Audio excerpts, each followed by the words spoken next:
Good evening, everybody, and welcome to the LSE, and also a very warm welcome to people joining us online.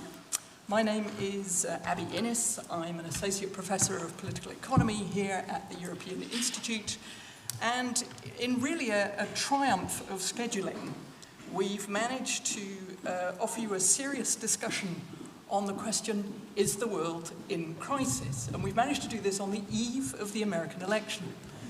And it is, of course, an election of such critical importance that whatever we conclude today might already begin to look very different by Wednesday. So if we're in a world of crisis that is quite this contingent, it seemed to us that we needed a deeper, more philosophical perspective on how to understand our sort of present times.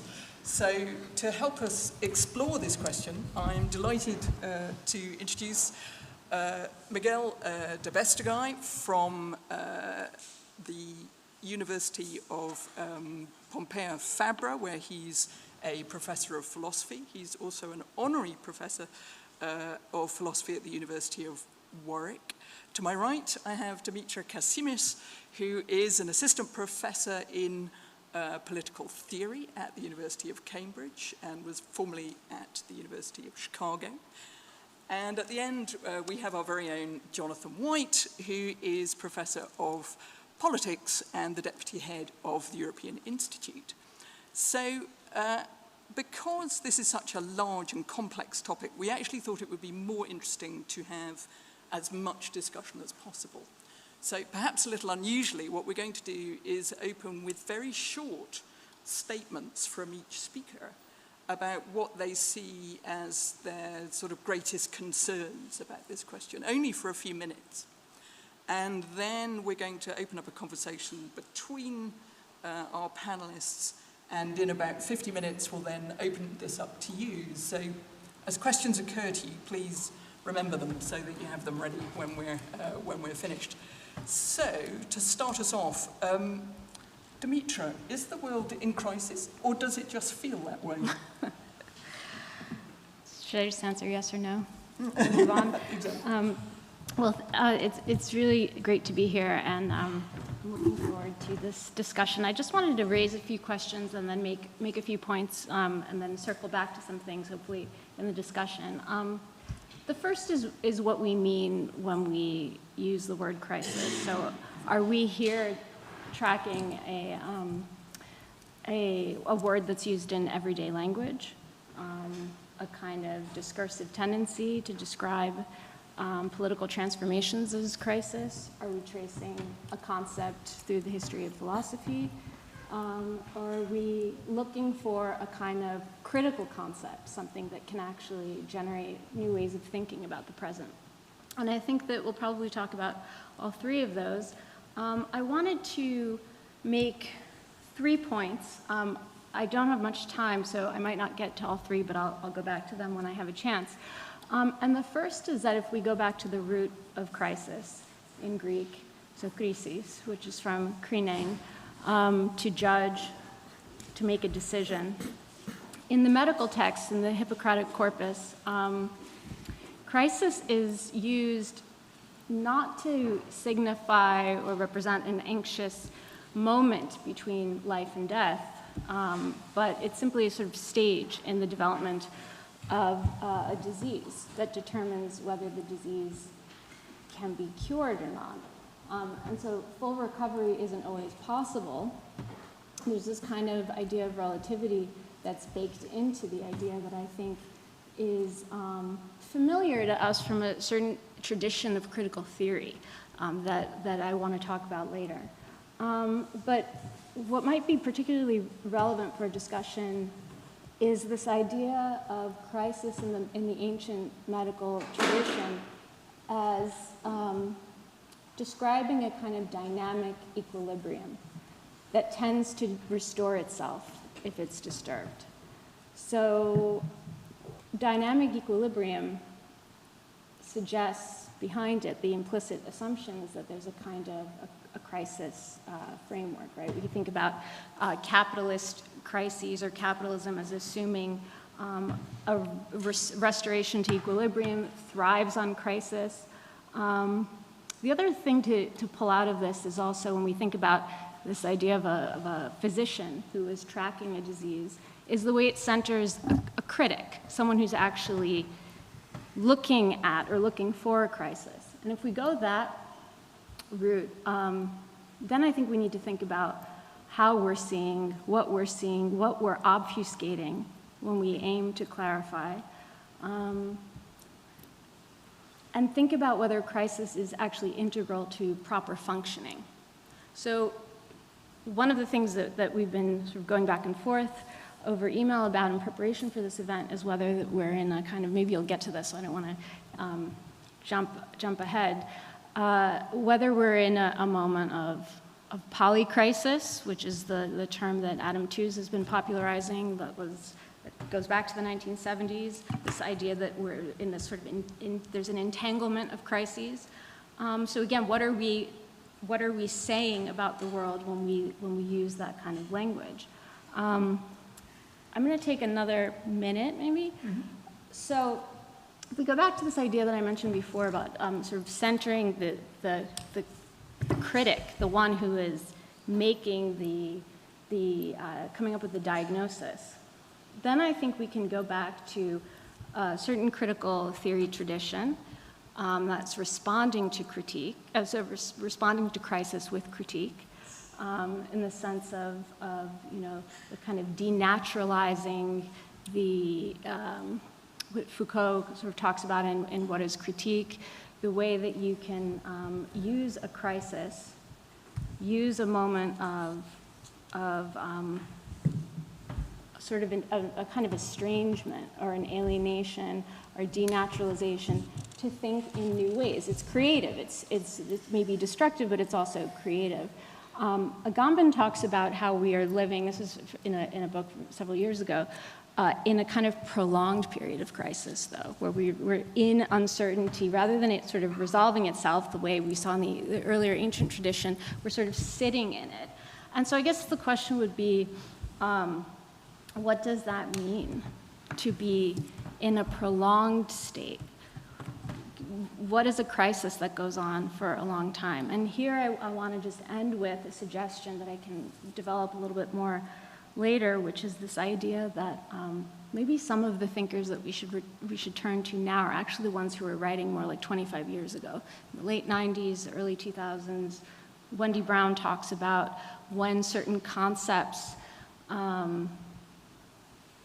or values or ideas like freedom and sovereignty get unmoored. We don't stop using them or thinking about them, but our relationship to them, nothing has replaced them. And so I wonder if crisis has become one of those, actually. We're very invested in it, but it's not connected any longer to what it used to be. And so I'm not offering more right now, but I think maybe through our conversation we can try to figure out why we're attached to crisis now, and whether it's actually showing us something the way it used to. I think that's a fantastic provocation, because we're moving from crisis as a description of, as it were, consensual understanding, or more consensual understandings of things going wrong, to the language of crisis taking on a political dynamic of its own, a political life of its own. And what do we do with that? So that's definitely one to sort of go further with, I think. Miguel, do you want to take us from there? Sure, yeah. First of all, thank you very much, Abby. Thank you for the European Institute and the LSE for hosting us today. So I'll take my point of departure in the notion that was mentioned of our time being one of polycrisis, chronic crisis, permacrisis, where one crises are intertwined in such a way that they augment or intensify one another, right? And we can talk about this later on. But my point here is that in order to understand what is happening, we need kind of philosophy and specifically a critique of crisis. And here I understand critique in two senses. One is the ordinary sense, as in being critical of, and I think we have reasons to be somewhat, if not critical of, at least skeptical in relation to the rhetoric of crisis, the language of crisis. And the other sense is a more technical, philosophical one, going back to Kant, but you also have it in Walter Benjamin, for example, when he writes A Critique of Violence. So I'm going to try and say a bit about both. On the skepticism side of things, I can think of at least three reasons why we can be critical of crisis. The first one is that crisis is not, to speak a Cartesian vocabulary, it is not a clear and distinct idea. It is a confused notion, it is a quasi-concept, it's a philosophy, it's a notion that is everywhere, but we don't always know what we're talking about when we use the word crisis. The second is perhaps, I would say, a kind of romantic view of crisis that sees, and going back to romantic aesthetics, that sees crisis as necessary in order to produce something worthwhile, something creative. So there is that in literature, in art, but there is also that, a version of it, I think, perhaps in political economy. I'm thinking of Schumpeter here, and the idea of a productive crisis that is necessary in order for innovation to happen in the entrepreneurial economic world. So this would be the second reason. And the third reason, and if this is getting us closer to what we mean or how crisis operates, crisis is not simply a descriptive term, a neutral term. It is more something like what you mentioned Foucault earlier on. Foucault calls a dispositif. That is to say, it is something that produces effects. It has a certain power, and therefore, by calling something a crisis, something can be set in motion that with effects that we might object to. And one example that I have in mind here, going back to the Agamben reference here, is especially in our democracies, the growth, the expansion, and the extension of versions of the state of exception or emergency measures. And therefore, as a way, crisis as a way of governing, as a way of responding to something that is perceived like an existential threat, rightly or wrongly, but something that definitely produces effects in the political realm. On the more positive side of critique, I feel that a critique of crisis needs to clarify this notion of crisis and try to turn it into a concept, and therefore needs to try and sketch something like a rough picture or a portrait, if you will, of crisis. And in that respect, I would say that when we talk even pre-theoretically, pre-philosophically about crisis, we have at least the following in mind. We feel that we are indeed describing something, right? So there's a descriptive dimension to it. But we also feel that whenever we say that something is a crisis or in crisis, that we should do something about it. And therefore it has a prescriptive dimension without going into what needs to be done. And then finally, I think crisis involves necessarily a subjective experience and especially an affective one or an emotional one. And I think we need to have those three dimensions in order for crisis to operate. That would be one side of the critique, constructive critique. Another one would be to try and distinguish between types, or I would like to call them regimes of crisis. That is to say, certain crises have different modes of operation. And I think it's very important to try and draw this kind of typology of crisis in order to distinguish between not simply an economic crisis or a constitutional crisis or an existential crisis, but the way in which they operate. And perhaps we can say more about this later on. And then finally, I'd say that the last dimension after the more analytic related to the concept of crisis, the more typological related to the regimes of crisis, the last aspect of this critique, I think, has to do with an attempt to understand crisis from a historical point of view. And that would be the more genealogical one. Crisis today's crises do not operate in the same way as yesterday's crisis. And of course, I know that I'm being extremely vague by talking about just today and yesterday, but maybe we could say more. We'll bring you back to that. Thank you. Sorry. Wonderful. Thank you. Jonathan. Great. Thank you, everyone. And nice to talk with you. So maybe just a few starting points coming at this question as someone with an interest in politics and democracy.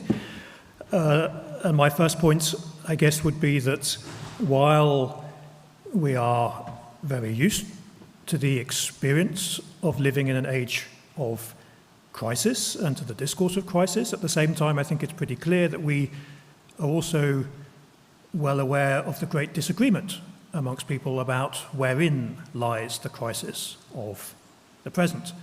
And things would be so much easier if we could agree what the crisis was.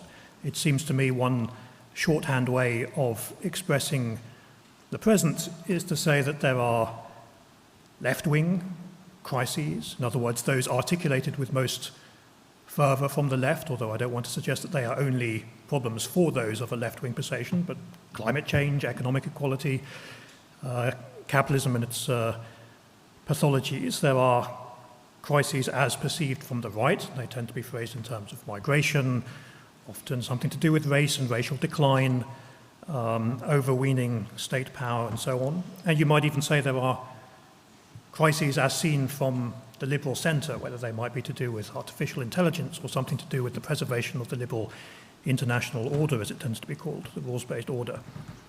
And so this basic fact of disagreements, and you can surely describe it in more subtle ways than left, right and centre, but this basic point that people disagree on what the contours of the crises of the present are, I think is one of the most important political facts about this, because it means that what for some people might seem like managing a crisis and responding to it is for other people exactly inflaming a crisis. In other words, that whereas for some people of the, let's call them the technocratic centre, that might see bank bailouts in the 2010s as a form of emergency management to do with the debt crises of the 2010s. For other people, of course, this is exactly an escalation of a crisis insofar as it perpetuates a system which at some point needs to come to a head. And so, likewise, you can say similar things about the pandemic. One person's crisis response to do with a lockdown, for example, is another person's, the very expression of the crisis of overweening state power. So there is this basic, I think, mismatch between how we think about what constitutes a crisis. And of course, in some ways, that's no surprise, because what counts as a crisis depends on what you want to preserve about the status quo. And that, of course, is a matter that will be seen differently according to what your political priorities are. So great diversity. Is there a common thread, one might ask? Is there a sense in which all these different ways of seeing the world in terms of crisis have something in common? I think maybe at some level of abstraction, perhaps they do. And one might say it as follows, that a lot of this experience of crisis and emergency, and we can differentiate these terms, but let's cluster them for the moment, that a lot of this perhaps has something to do with problems of political agency and indeed democracy. There are, of course, material pressures that give rise to experiences of crisis, whether one thinks of them in terms of economic structures, whether one thinks of them in terms of ecological pressures. There are, of course, you could tell a story of the current atmosphere of crisis in terms of the pressures of a media which needs to package news with great urgency so as to force things upon the attention of those whose attention is always liable to drift elsewhere. So there are material accounts of crisis you can give, and there are, of course, accounts of public communication of crisis that one can give. But it seems to me that at least as important as either of those or indeed other potential ways of looking at this is that things become a crisis, an emergency, when you feel somehow powerless to address them.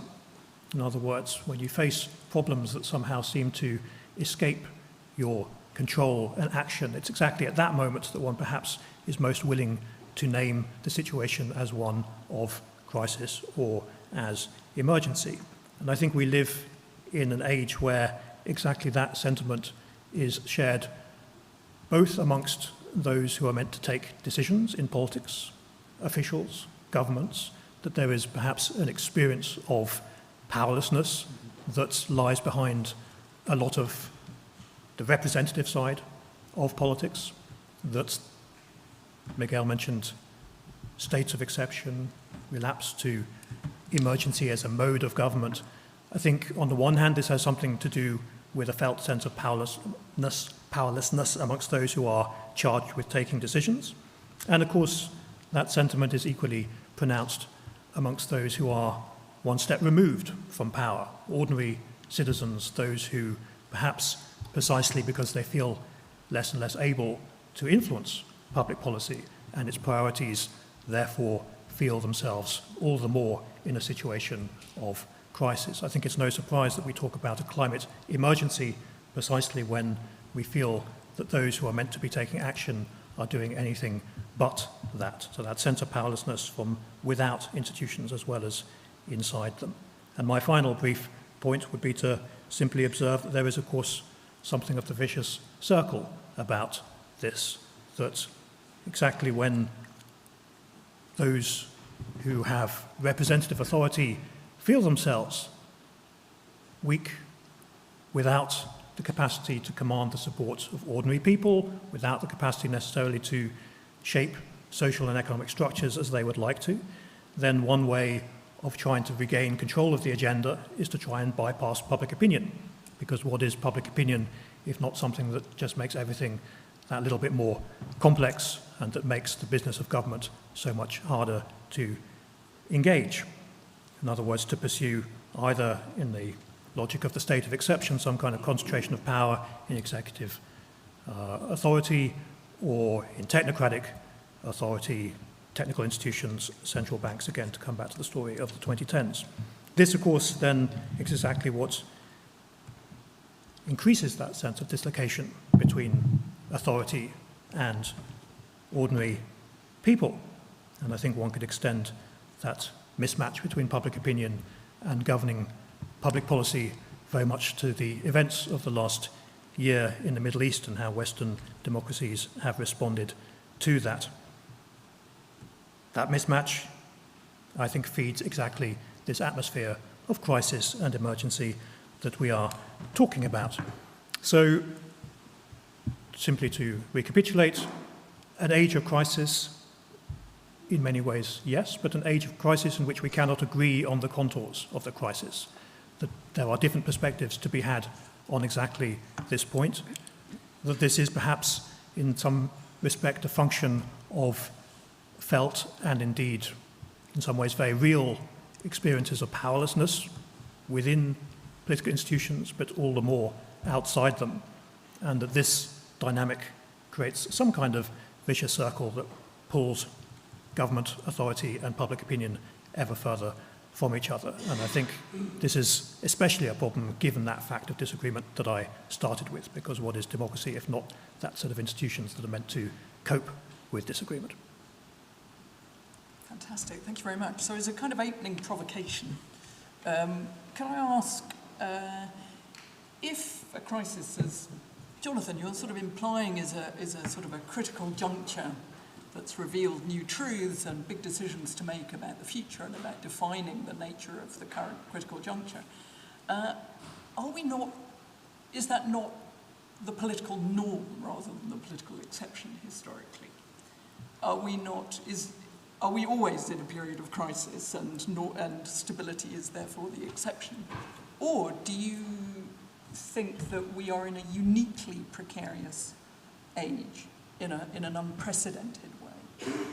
And if you'd like to sort of explain which position you would take, and how we would make sense of that as well. If we're in a uniquely precarious age, does it mean that the ways we've understood crisis in the past are also no longer sufficient to understand the present? Right. Set that out there as a... So who wants to go first with that? Politics as usual, or uniquely unique jeopardy? I mean, I think that there probably is agreement that there are unprecedented transformations occurring, the scale. The question is whether, in calling something crisis, to go back to what Jonathan, thank you, was saying. I was struck by your point that when we call something a crisis, it's because we feel helpless. Because what I was thinking is, when we call something a crisis, it's actually, we're in the moment, we're ready to act, and we're trying to actually galvanize political action. And one of the things that's striking about the present is that, I mean, if we think about climate change, there is, as Bruno Latour talks about in I think, was it his last book, The Great Derangement, that there's, it's not The Great Derangement, down to earth, or down from earth. We're in a moment of, we're not able to act collectively to respond to this, and that's because it's a matter of scale. He talks about our compasses being deranged, and so we can't fall back on the old ways that we might have tried to resolve a crisis. So in that sense, we could say that we are in some sort of new territory. And I wonder whether or not, in using the word crisis, which seems to not be getting us anywhere, of course we need to talk about who's the we, who are we. I mean, there are some people and some countries who are always in a crisis. And that is, to go back to your point, Abby, that's the norm. But that's a different way for them. But that's a different point from, are we actually always in a period of, are we always dealing with instability, and that there's something about the discourse of crisis, which is what I took Miguel to be also talking about, that then creates the illusion that there is such a thing as its opposite, and that we are in some, and just to make one final point about this idea of a polycrisis or permacrisis, there's so many different crises that we're trying to kind of wrap our heads around. There's a sense in which that entanglement is is abject when we use the word crisis, instead of revealing the interconnectedness that is just a fact of political life. I'm not saying that it is not unprecedented, the scale, but I think that there's something about pathologizing it that's dangerous, or reveals a certain fantasy of what politics is supposed to be, which is lack of conflict, consensus, and fixed borders. So there's a dichotomization between sort of perpetual peace and hopeless nihilism. Sometimes when it's used. There's probably a lot of room in between. Yeah, right. You want to come in there? Okay, yeah, sure. I wanted to emphasize one point that Jonathan mentioned, which is indeed that although there seems to be an agreement regarding that there is a crisis, there is a real disagreement about the nature of the crisis themselves. And this is where I think we need to try and distinguish between types or regimes of crisis, because they are different in kind, and therefore, because they are different in kind in their diagnosis, they require different kinds of solution. Now, on the question of has crisis become normal?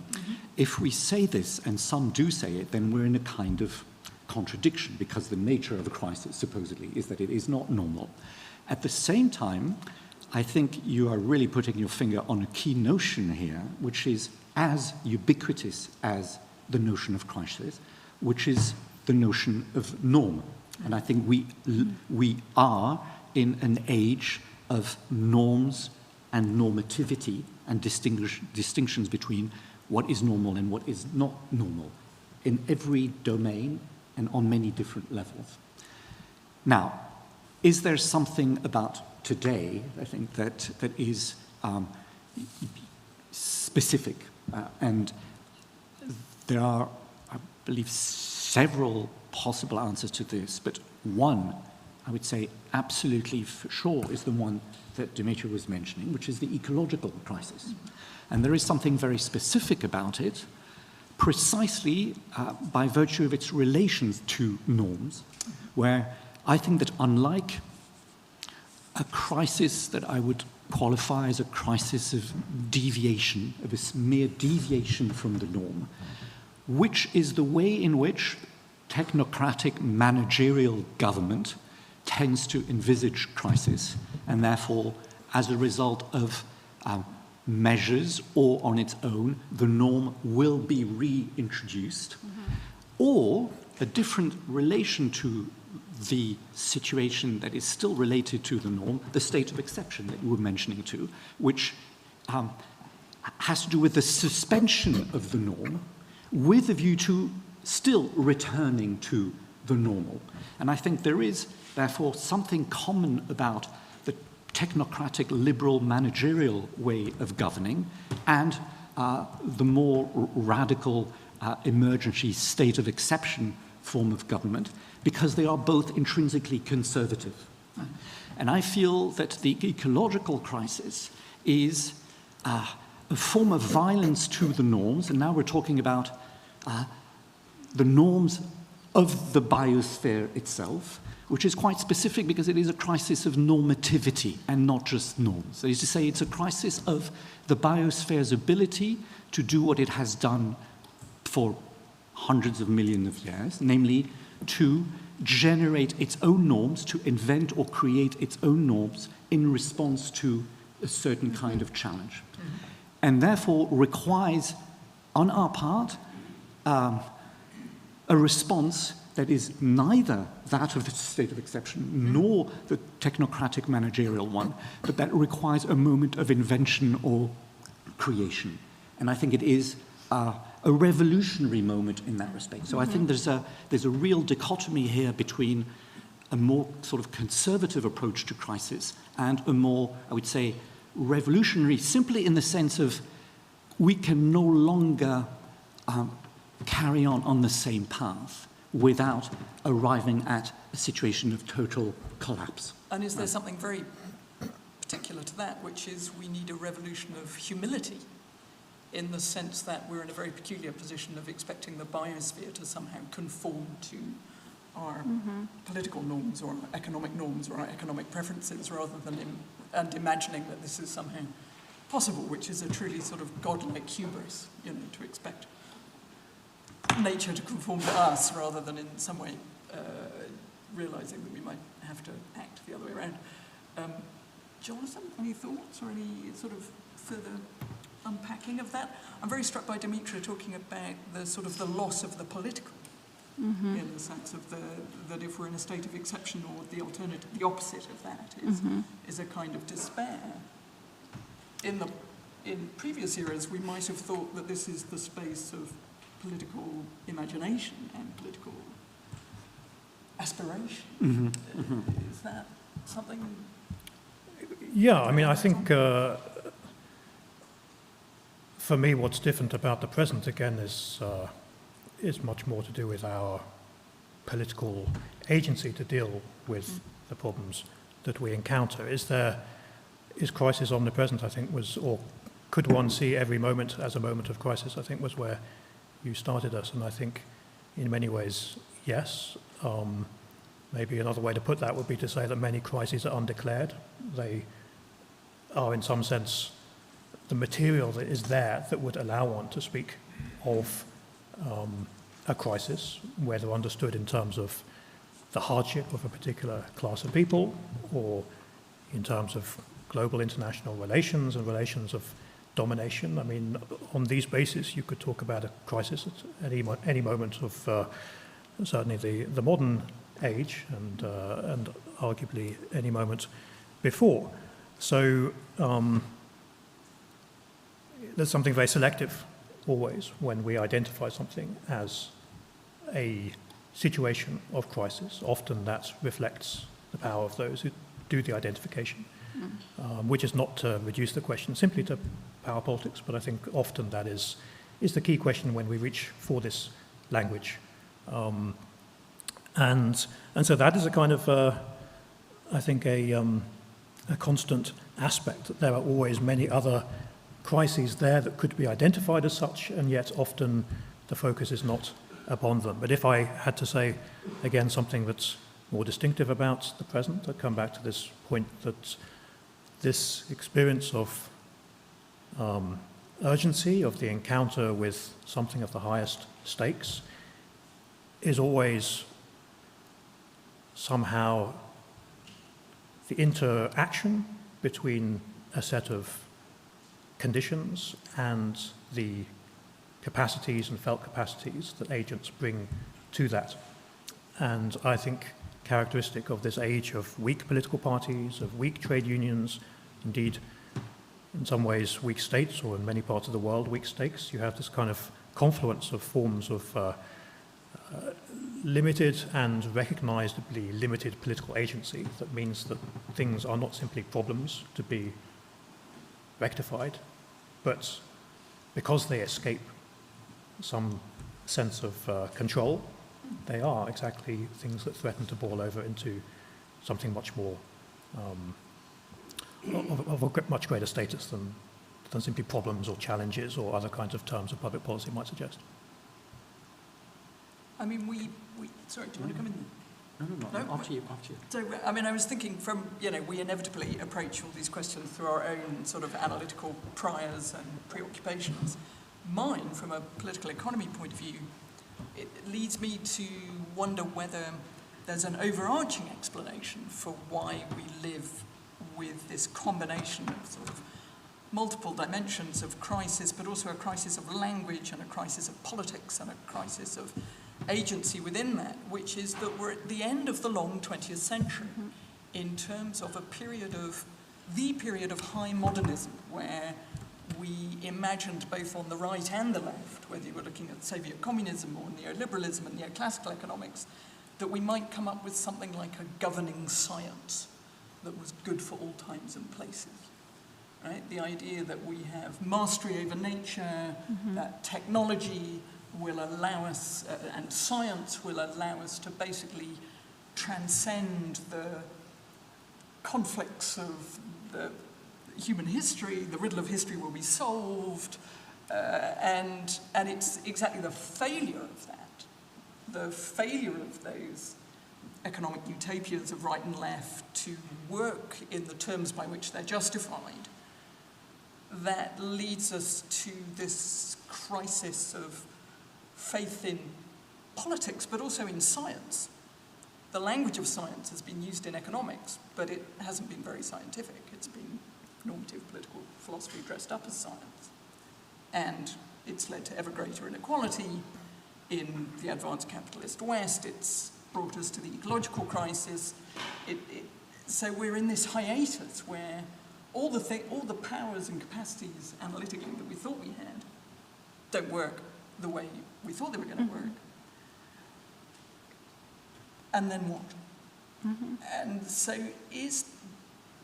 And while that sounds wildly pessimistic, is there not a great possibility of reopening the political imagination by admitting that we're not God?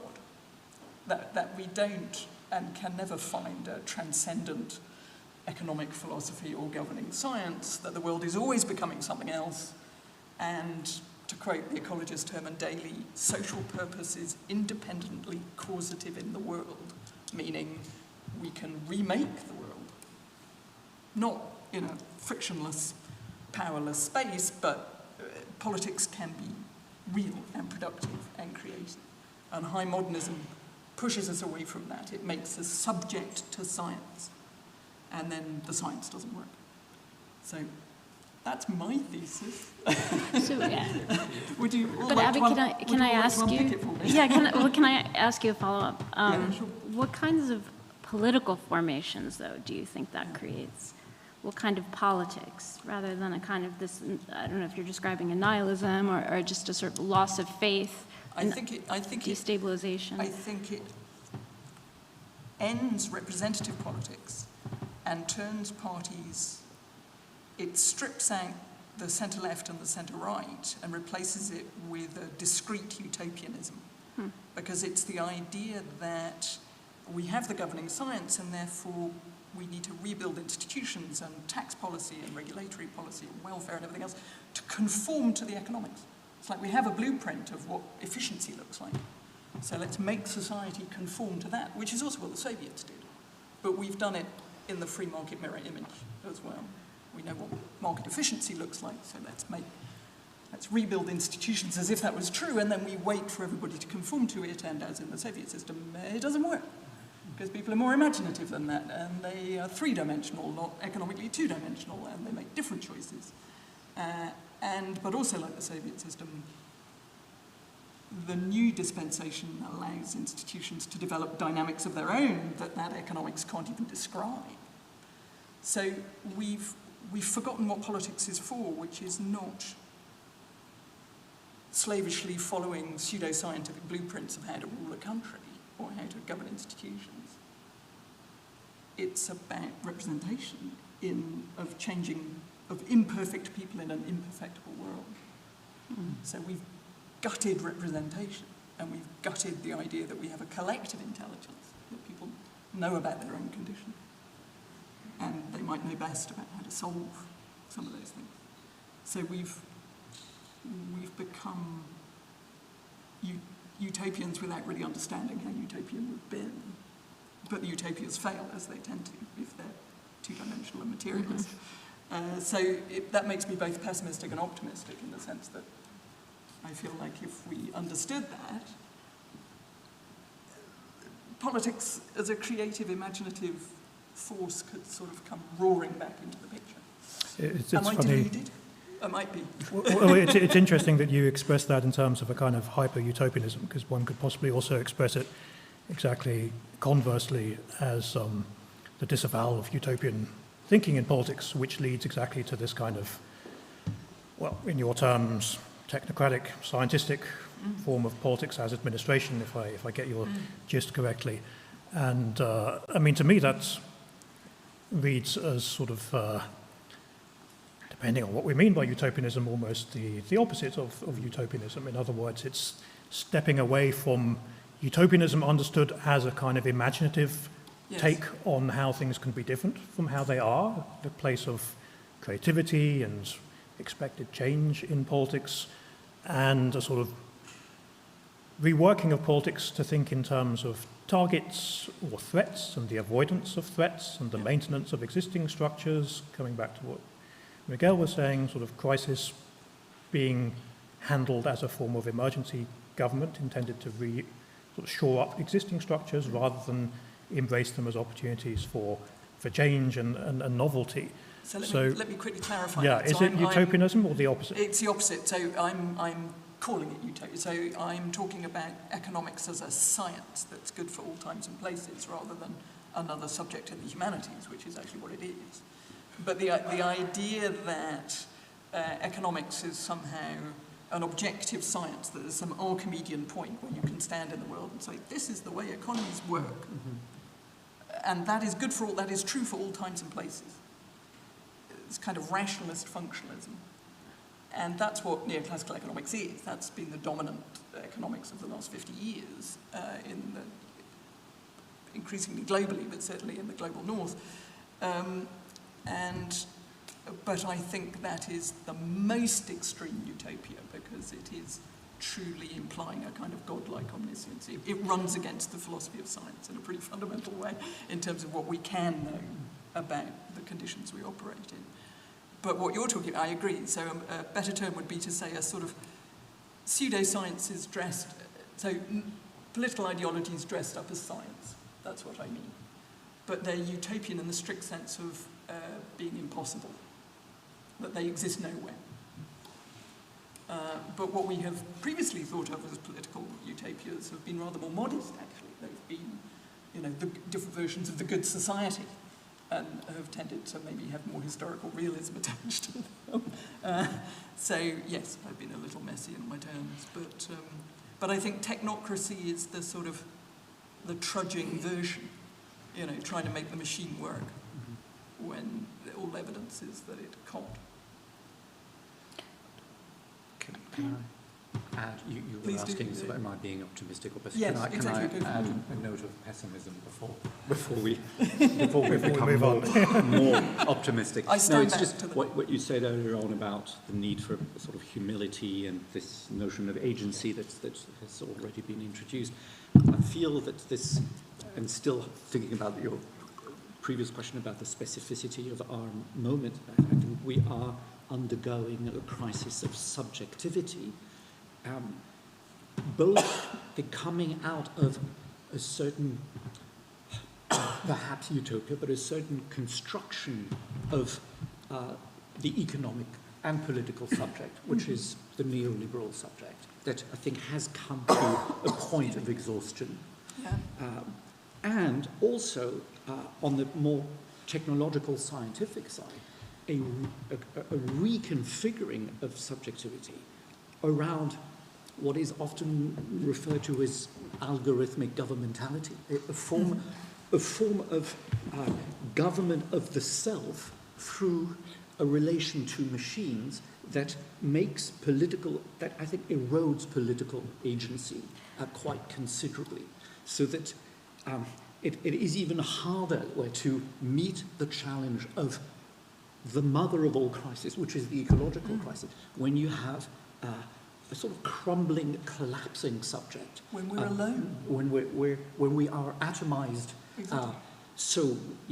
We are atomized on the one hand because we have been constructed as self-interested individuals, but at the same time we're also atomized insofar as we're now increasingly a kind of statistical profile only, a pattern of behavior that produces effects, mostly economic effects, but also increasingly sort of political effects through the echo chambers. And so I think the subjectivity is being both fragmented, atomized, redefined, but what we call political agency is, I think, something that needs to be reconstructed, perhaps with, but certainly against this fragmentation or atomization. So that's what I meant by sort of pessimism. I think the challenge is considerable. It's very difficult to fall back on a certain conception of political agency. I mean, I would completely agree with that. In economic modelling, in neoclassical economic modelling, it is literally atomic in the sense that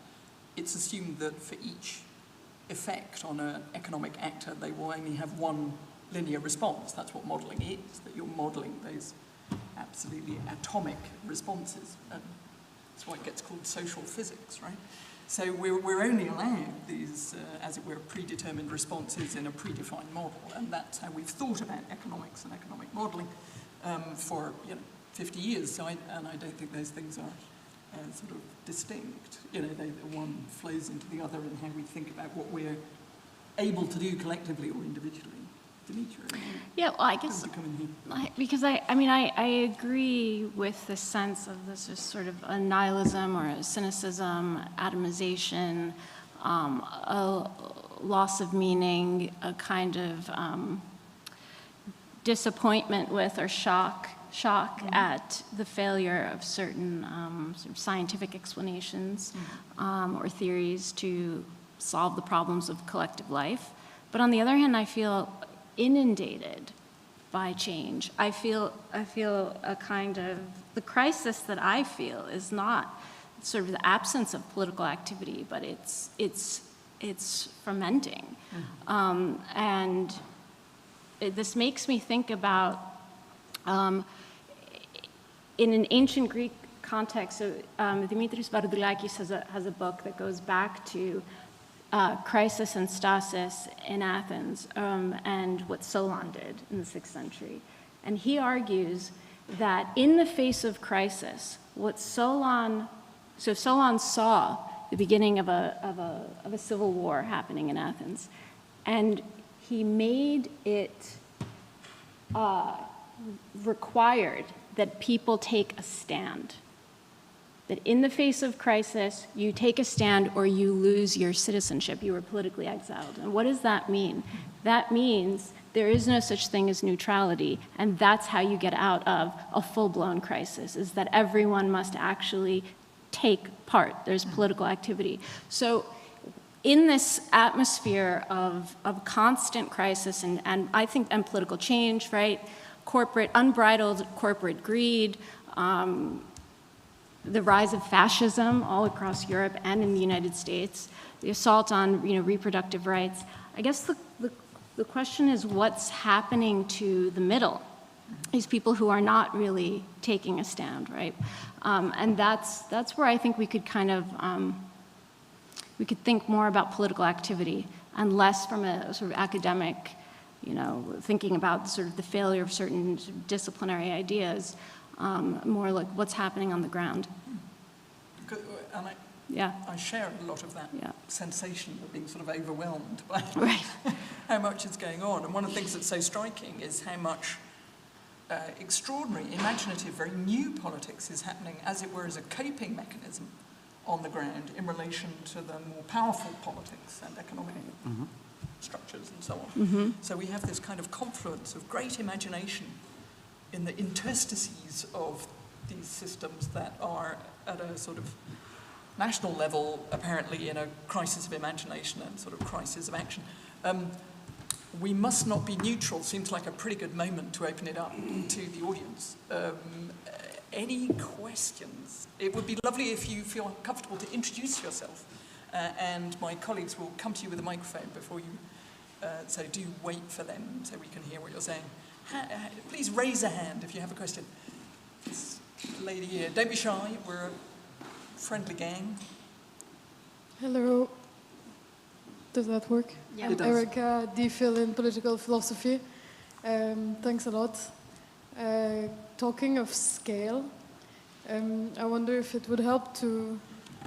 We have instances of crisis when the three of you were talking about huge unprecedented scale where you have environmental crisis, but then you always have these instances that are like these punctual, unexpected events that we also call crises, that are a manifestation maybe of the big thing. Yeah, so we have economic or capitalist crisis, but then you have the crash. And then politically, you have to answer to that instance of crisis, because this is where you need relief, the emergency feeling that Jonathan was talking about. So it's environmental crisis, the big scale, and then there's the flash flood in Spain, and that's the crisis that you need political action.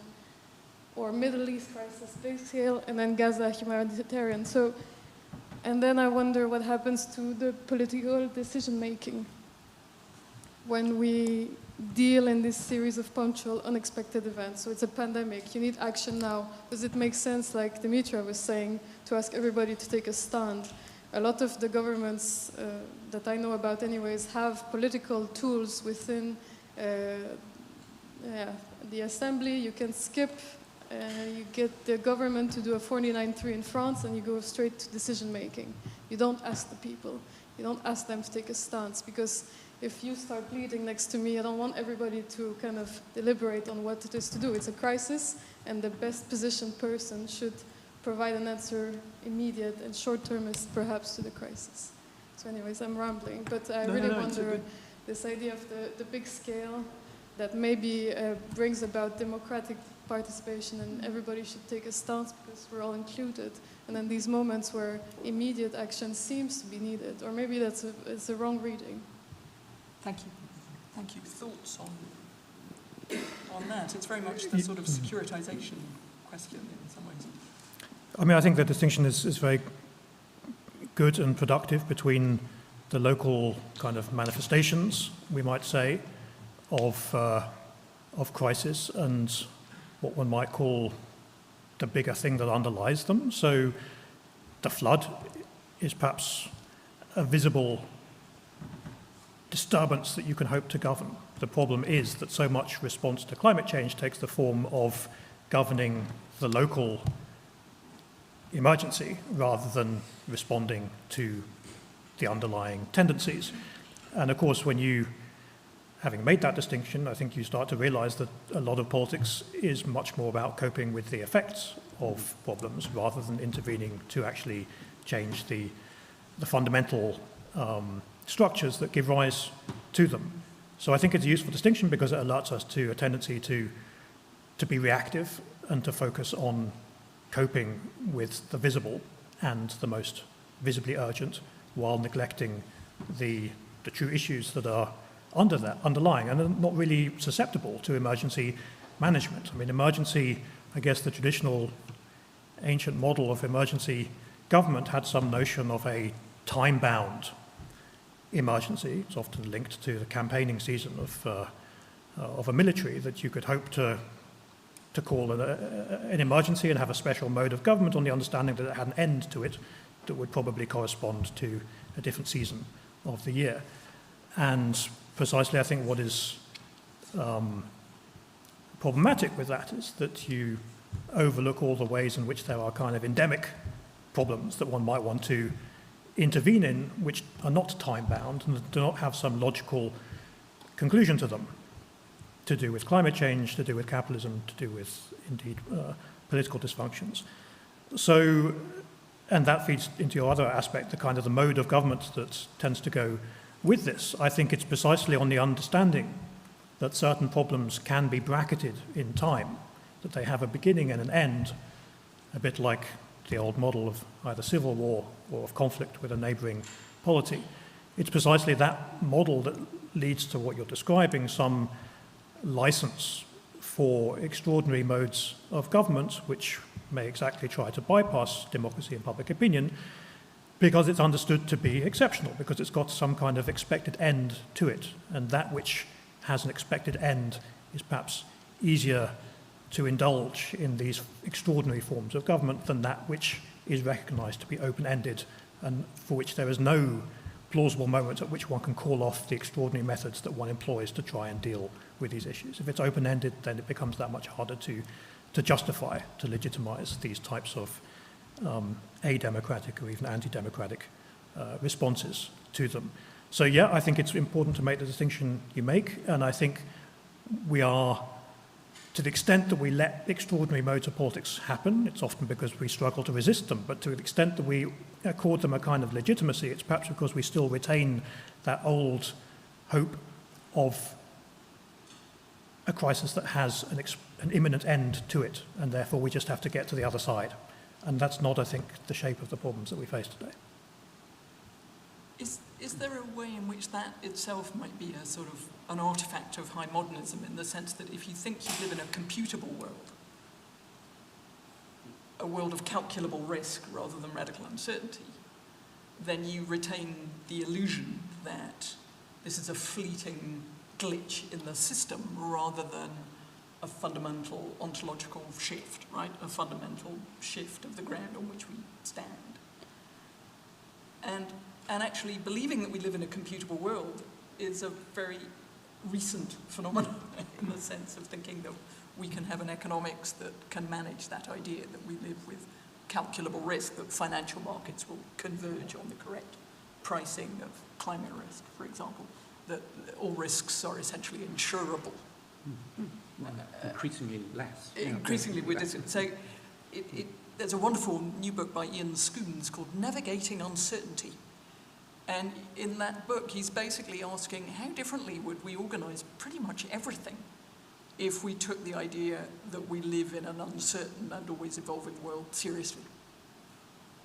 How much more would we think about resilience and adaptability and sort of collective participation in decision-making if we thought that nobody has a monopoly of understanding on how things are going? So if we moved from the computable world of the 20th century to before the 20th century and over the 21st century, a world where, again, we're less godlike and we think that we can't tell the future. How differently would we understand things? Do you think that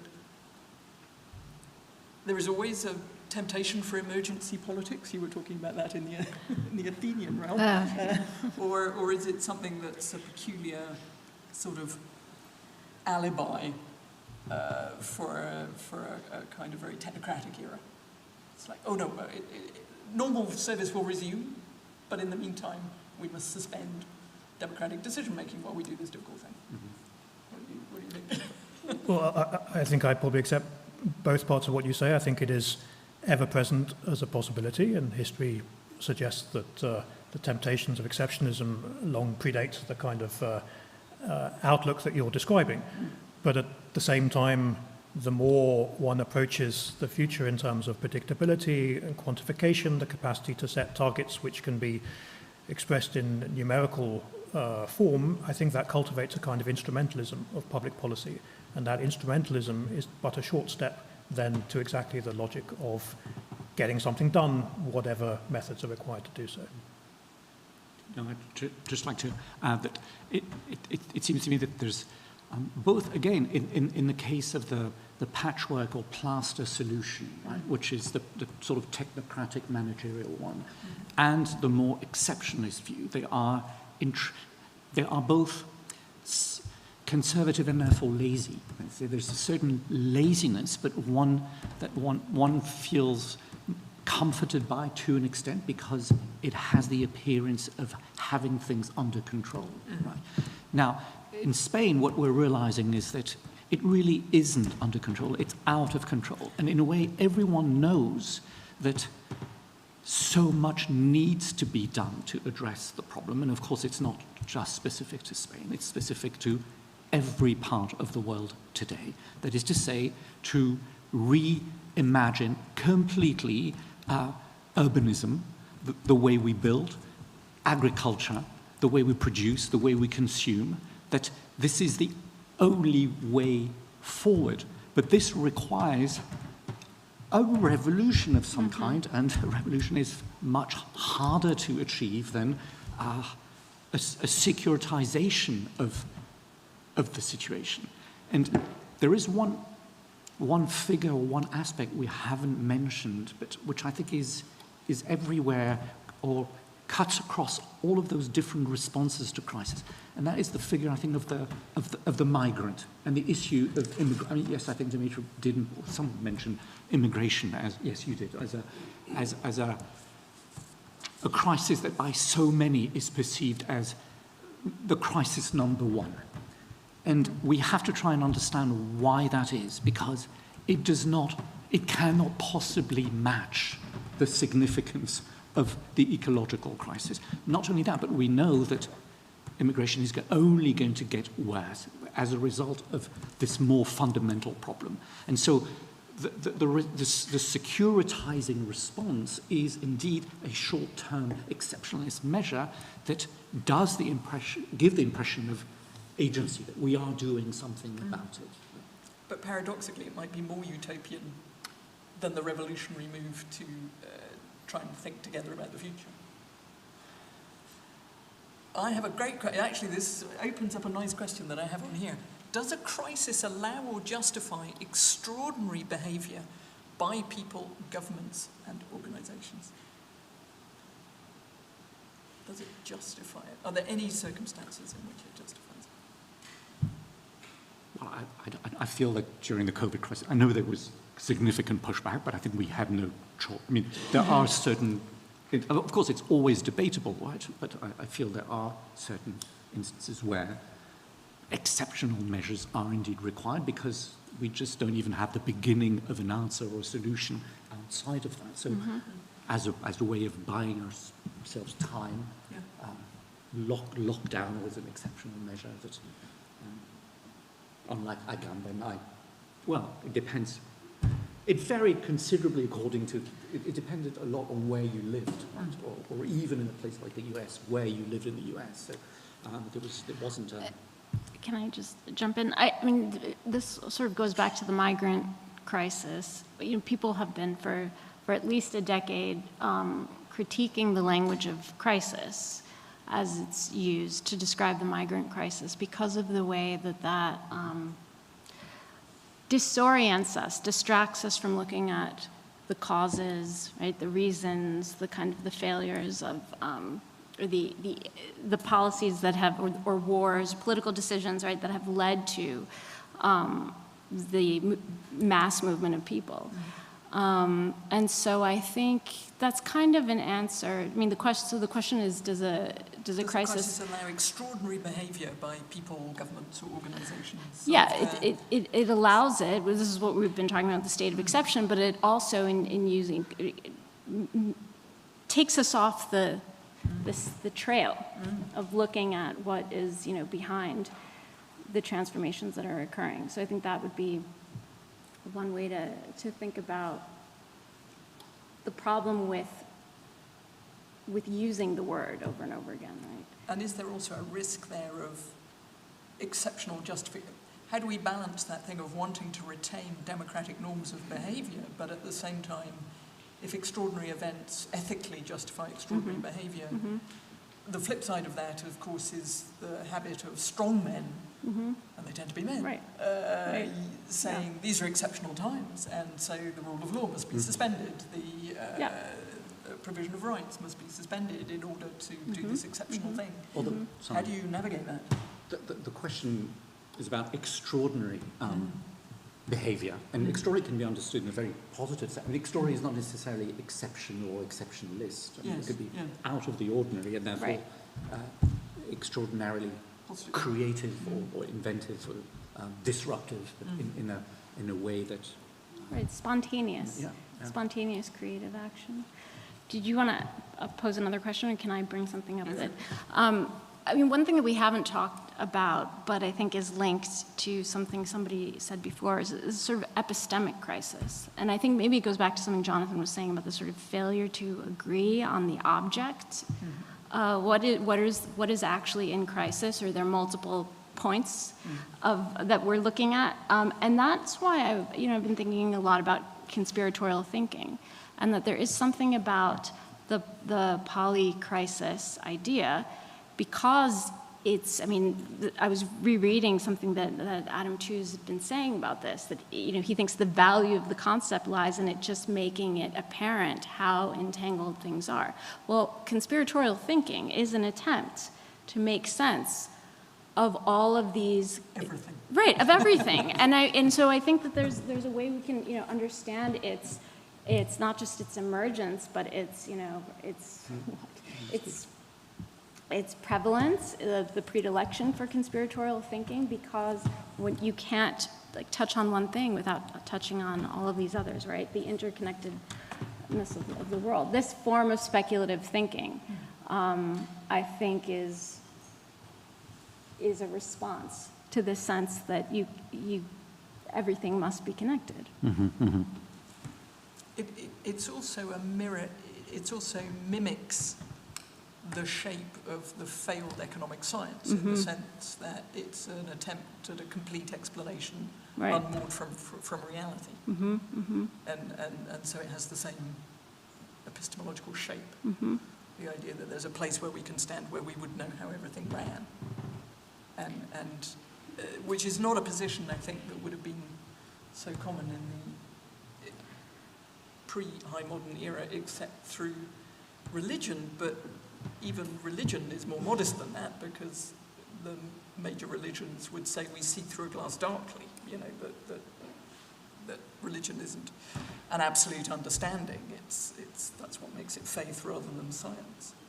So the 20th century is kind of uniquely arrogant in a way in raising these beliefs where we have a governing science and it'll be good for all times and circumstances and context. Conspiratorial thinking is also faith-based. I mean, you think you have evidence, right?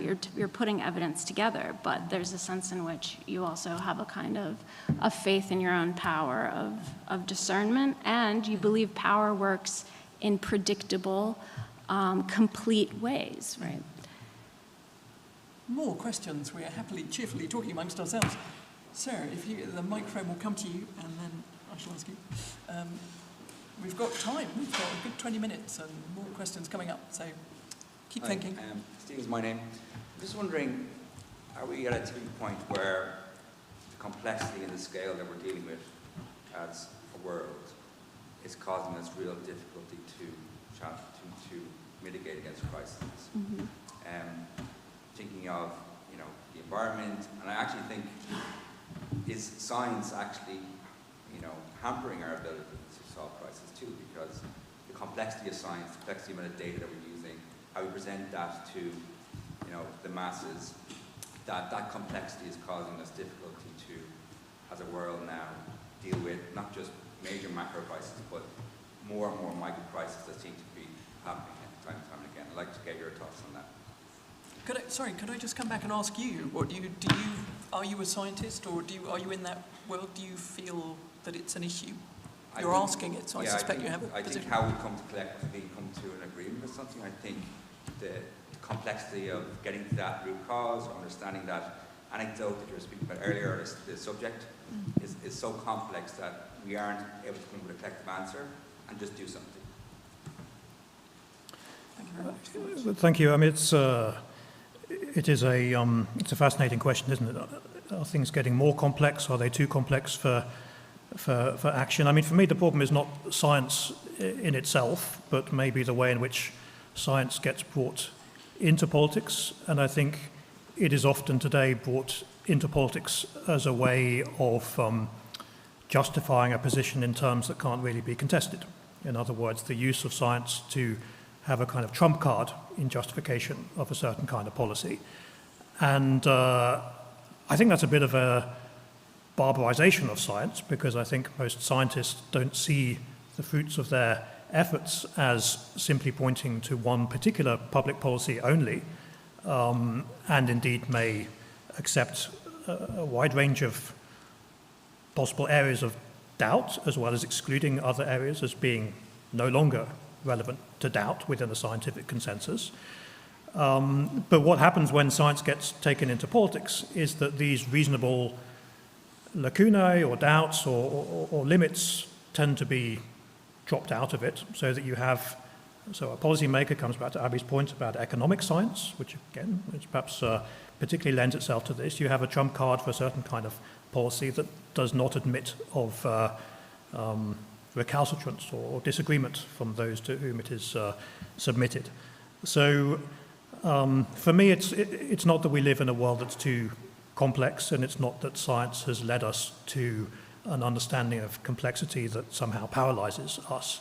It's more that it's very easy to misuse science politically in such a way that you kind of neuter your opponents and make them immobilized. And of course then, sometimes when they realize that, they may react against science itself. Again, I think unjustifiably. But you see in the pandemic that when people contest public policy in the pandemic, it's perhaps partly because a certain way of justifying policy scientifically has been used in a form of overreach, and that then people, when they dislike the policy, they also dislike the very idea of science that came attached to it.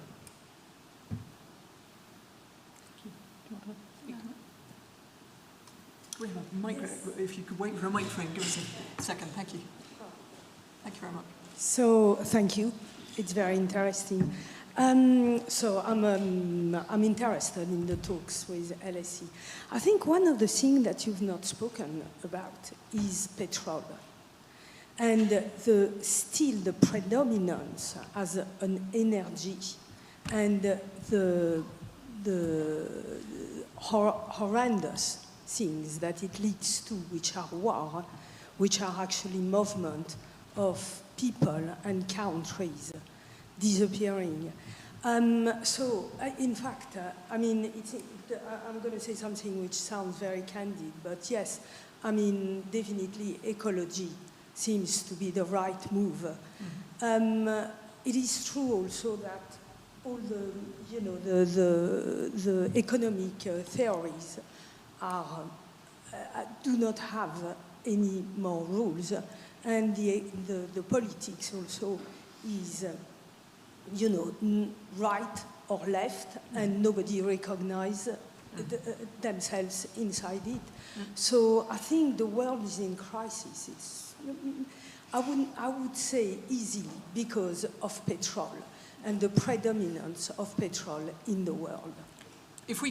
And I think probably lots of people in the room would share that view, but if you could formulate that into a question, when you're thinking about that, what do you find yourself asking yourself that you feel you want more, sort of another answer? So that was a statement rather than a question. So in terms of my colleagues responding, is there I don't have any questions. And it's a perfectly legitimate statement. When is the world going to move towards a position like that, Yeah. Not starting to replace petrol, like that's what the ecological movements want.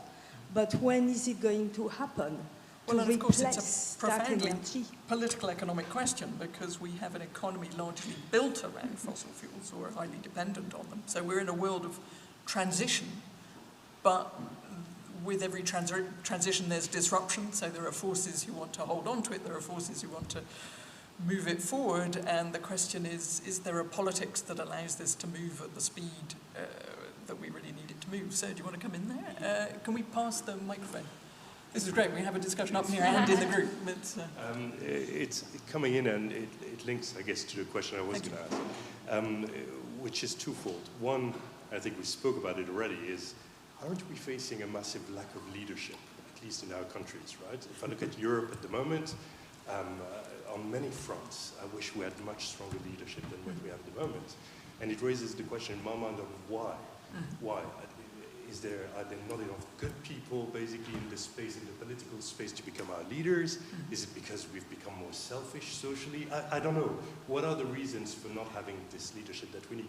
I think in climate, leadership is what we need, right? If we believe this is the solution, moving away from petrol or other elements, then clearly there is a lack of leadership to get us there. But then there is a second part to the question, and then a third part. The second part is, how do we move away from short-term, immediate benefits and thinking, and I think it links to leadership again, right? I work in the corporate world, so nothing to do with politics, right? But very much you regularly see the problem of everybody focusing on the next quarter and the results for the next quarter, until you get a good leader that will basically show you the way to 5-year term, which is the only way that your company can strive. The same should happen in this case, right? And then the last question is the climate change one. Is climate change also the first, I don't know, the first global problem that we need to resolve? So we're very good at resolving our country's problem or even a local problem. We spoke about local crisis, like flooding and everything. Are we all feeling a little bit powerless because we're just looking at this and not knowing how we can resolve something globally? Sorry, lots of questions. All of them fantastic. Jonathan, can I come to you with that? Because this question of political leadership is also a question about political futures and the sort of the lack of the importance of alternative futures in a democracy, and how we think about them. Why do we seem to lack futures, in a way, is part of the leadership question? Why are we sort of so short-term in the present and not aware of leadership that in a positive way seems to be taking us, addressing the crises that we really know exist? Yeah, I mean, it's a tough one, isn't it? So, personally, I'm not a big fan of the concept of leadership. Feels like the kind of thing that you use when you applaud of something and you want to give it a nice name, but when you disagree with a set of policies, they're probably not going to call it leadership. So I guess it's quite what the question will be, can one use this concept in a non-polemical way? Can one make meaningful distinctions between different forms of action which either correspond to leadership or depart from it, independently of whether we like the outcome of what is decided? And I'm not sure. I mean, you could equally well think, make the argument we have too much leadership, if that means simply the concentration of power in leaders and their willingness to do what they want, regardless of what a wider public may think. And I mean, we haven't talked at all about the Middle East today, but you know, I think 8% of the British public is in favour of the British government supporting Israel in the Middle East. 8%, and yet, nonetheless, that's what the British government is doing, regardless of an election, regardless of very clear demonstrations of public opinion on the streets, as well as in opinion polls. So, in a sense, you could call that a kind of abundance of leadership, but to my mind, not a particularly defensible form of leadership. But then coming back to your second point, I mean, I think it's perhaps part of the problem is that those who have power in the organs of representation around which our systems are created, and political parties, I think, are still perhaps the archetypal one. Those who have power within them, I think, are exactly the people who are most focused on the short-term returns to their actions. Those who maybe hope to win office at the next election, who are focused on having something tangible that they can hope to win over publics that they know they are largely ignoring, and that they just want to have something solid to say at the next election. Look, we achieved this. We managed to create 8,000 more nurses in the hospitals or whatever. Here's a target we set, and here's a tick that we actually met our target. But that's, as you say, that's not a kind of long-termist outlook in policy. I think in political parties there are still many people who are much more moved by wider principles, by ideals, by indefinite projects rather than projects that you can hope to complete by the next election. But those people tend to be kept at some distance from decision-making power within parties. And in this country, in the Labour Party, I think is clearly the story of the last 10 years, is the effort to put people back in their box. Those who were the less short-termist, the more idealist and ideological indeed, are now once again very far from decision-making party within this power within this party. So, yeah, for me, it's not a problem of leadership. It's the structure that leadership takes, whereby that often is the leadership of a few who are often a sort of self-referential type of people with a certain kind of background and a certain detachment from the wider public that they are meant to represent. There's a lot of that kind of leadership out there, but its effects, I think, are everywhere to be seen, and they are, as you say, a kind of a short-termism, but also a willingness to be oblivious to anything that doesn't fit an agenda which is theirs. And just, maybe it's terminology, because I totally agree. What I meant by leadership is looking beyond that short-term response to the elected. So vision, we might say. Yeah, a kind of an outlook which is visionary, which is more based at the level of values, principles. I sometimes like to make a distinction between policy in the name of necessity and policy in the name of volition, of doing what you want to do. And I think a lot of contemporary politics is in the register of necessity. We've got to do this. We've got no choice, whether it's in economic policy, whether it's in international politics and geopolitics, this kind of use of the hands-tied image of public, of governments. And that's compatible, coming back to, I think, Demetra was saying earlier, with a kind of sense of the hyperactivity of the world around us. There's a lot of people doing a lot of things in the corridors of power, but often not in the name of agency. In other words, choosing something that they say, I could have done otherwise, but I believe in this, but rather saying, this is simply what has to be done. Don't pretend that there are alternatives to what we're doing. So I agree with that sense of leadership as a kind of a vision, a willingness to set your priorities as opposed to treat them as externally set by circumstance and other actors. Yeah, just very quickly, I like the idea of leadership, and I think maybe where Jonathan ended is a good place for me to start. I recently just gave a lecture on Weber to first-year students. This idea of, I think what you're talking about is the kind of his idea of a charismatic leader who is not corrupted by greed and not corrupted by power or acts for other reasons besides that. I mean, I don't think that and I really like Weber's idea of sort of we're not going to get rid of bureaucracy, we're not going to get rid of administration, we're not going to get rid of power because politics is about power. But where is the leader who will actually have a vision, which is what Jonathan is talking about, and be motivated by things outside of his or her own or their own advancement? So I think that's, I mean, his idea is that this person, we don't know if this person will emerge, right? And then if this person will be recognizable by the people, and definitely not remain uncorrupted. That's the other problem. But there was something else you said is climate change, is the ecological crisis we're facing the first sort of global crisis. So I think there's something interesting there about, and this is the reason I thought maybe we should, originally, Abby, you asked us who the thinkers were that we might want to go back to think about crisis. And the reason I was thinking the people who were writing in the late 90s, early 2000s is because they're first trying to say something about how this global economy is so complex, so difficult for us to understand. There's no way in which we can really talk about national economic interest meaningfully anymore. There's this mass movement across, borders, so that it becomes impossible to think about inside and outside the way we used to.